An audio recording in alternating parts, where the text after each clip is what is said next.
Middle ഈസ്റ്റിൽ വീണ്ടും യുദ്ധകാഹളം മുഴങ്ങുകയാണ്. Iran ആണവായുധങ്ങൾ വികസിപ്പിക്കുന്നുവെന്നും അത് ലോക സമാധാനത്തിന് ഭീഷണിയാണെന്നും ആരോപിച്ചാണ് അമേരിക്കയും ഇസ്രയേലും സംയുക്തമായി ഇറാന്റെ സൈനിക കേന്ദ്രങ്ങൾക്കും റവല്യൂഷണറി ഗാർഡ് ആസ്ഥാനങ്ങൾക്കും നേരെ ആക്രമണം ആരംഭിച്ചിരിക്കുന്നത്.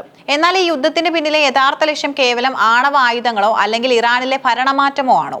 അന്താരാഷ്ട്ര തലത്തിലുള്ള വിദഗ്ധരും ഭൗമരാഷ്ട്രീയ നിരീക്ഷകരും വിരൽ ചൂണ്ടുന്നത് മറ്റൊന്നിലേക്കാണ്.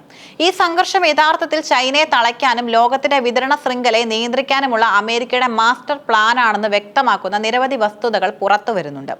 ഇറാനോ വെനീസ്വേലയോ പോലുള്ള എണ്ണ സമൃദ്ധമായ രാജ്യങ്ങൾക്ക് മേൽ അമേരിക്ക സമ്മർദ്ദം ചെലുത്തുന്നത് തങ്ങളുടെ ആവശ്യത്തിനായി അവരുടെ എണ്ണ കവർന്നെടുക്കാനാണെന്ന ധാരണ മുൻപ് നിലനിന്നിരുന്നു.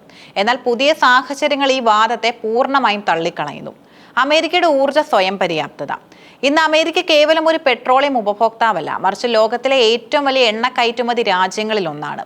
പ്രതിദിനം 13 ദശലക്ഷത്തിലധികം ബാരൽ ക്രൂഡ് ഓയിൽ ഉൽപ്പാദിപ്പിക്കുകയും വൻതോതിൽ പ്രകൃതിവാതകം വിദേശത്തേക്ക് അയക്കുകയും ചെയ്യുന്ന അമേരിക്കയ്ക്കും സ്വന്തം സമ്പദ് വ്യവസ്ഥ മുന്നോട്ട് കൊണ്ടുപോകാൻ മറ്റ് രാജ്യങ്ങളിലെ എണ്ണയുടെ ആവശ്യമില്ല.